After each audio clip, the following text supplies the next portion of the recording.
Mm.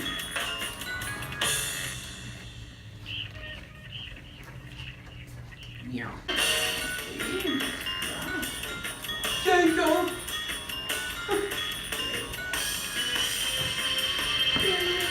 Jacob!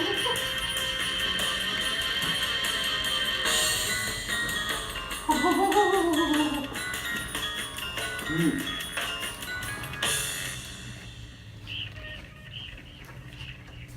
Meow.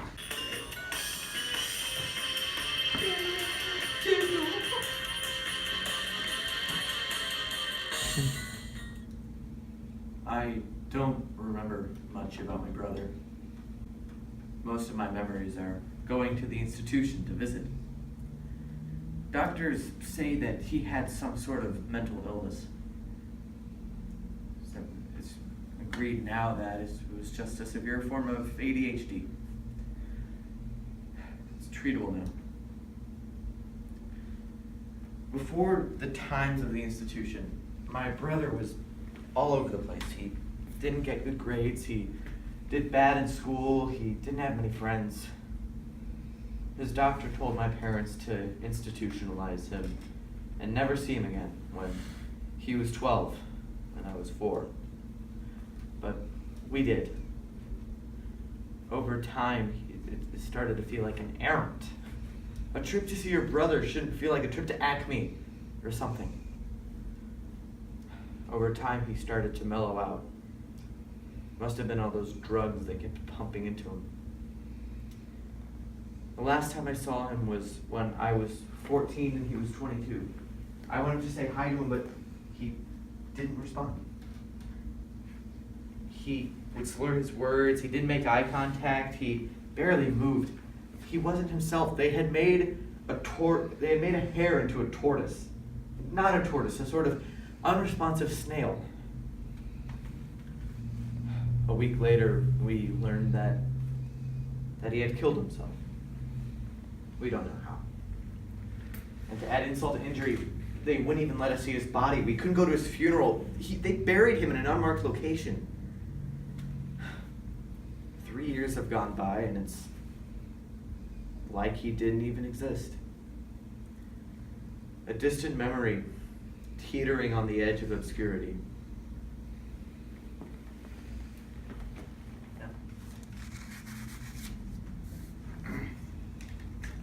My wife put me in Orient. I teases and allergies. It felt horrible. The place was cramped and smelled like urine. People that acted crazy.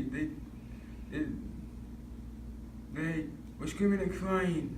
The staff just stood around and did nothing. We sat in wooden chairs and did nothing. At night we went to the rooms were cold and cramped and cold. We didn't do anything. At night we went to beds. And beds are pushed together. Oh, I think people crying in their sleep. All I could think of was, I want to get out of here. That was when I was 8, that was when I was 25, now I'm 83 today.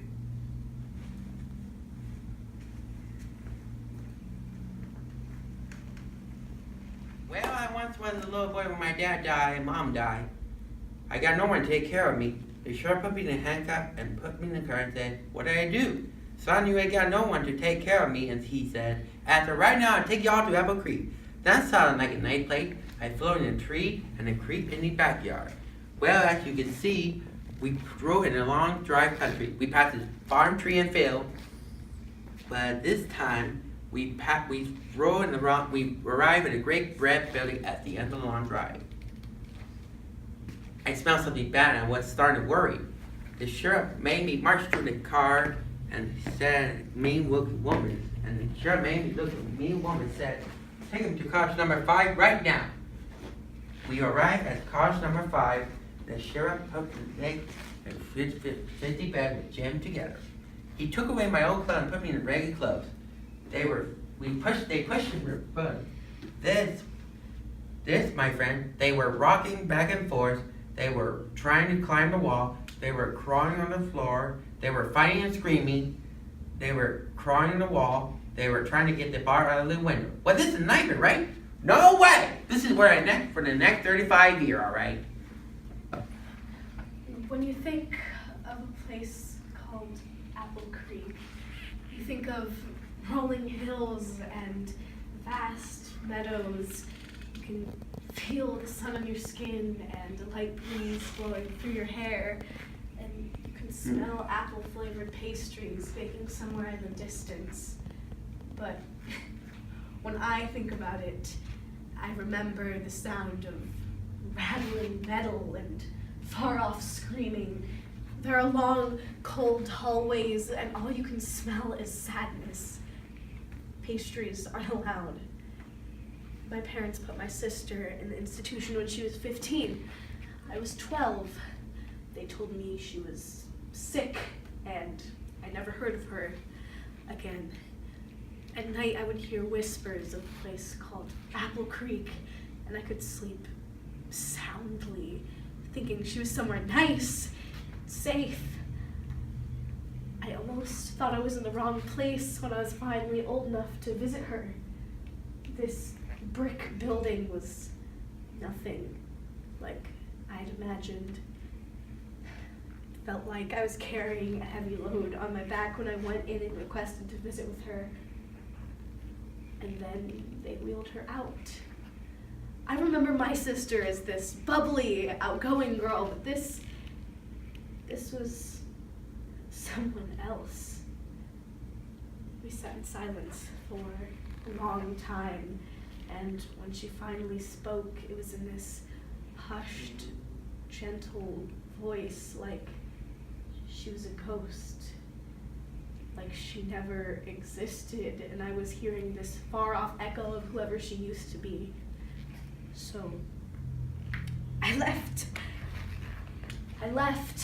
and I never came back until today. Here's some loud shoes. Jacob!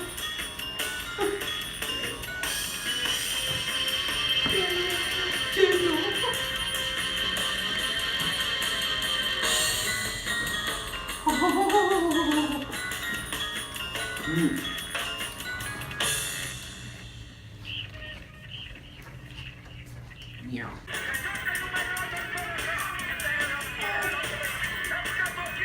Nice.